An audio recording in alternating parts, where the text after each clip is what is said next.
Alam mo bang may second-hand phone na may mga litrato ng ikaw na hindi mo pa nagagawa? Alam mo yon, noong isang linggo, bumili si Mina ng second-hand phone sa Quiapo. Murang-mura kaya binili niya. Pag-uwi, tinignan niya ang gallery at nagulat siya. Mga litrato siya! Pero hindi niya maalala na nagawa niya yon. May litrato siya sa simbahan, may putong. Sa ospital, may hawak na sanggol. Pero ang pinaka nakakatakot, may litrato siya sa sementeryo. Nakatayo sa harap ng isang nicho. At ang pangalan? Mina Santos. Kinabahan siya. Tumingin siya sa petsa.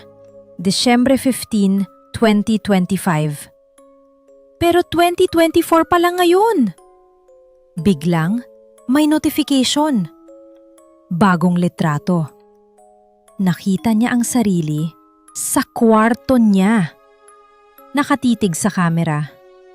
Pero hindi siya ang kumukuha. Kung iniisip mo na tapos na, hindi pa. Panuorin ang part 2 para malaman kung ano ang sumunod.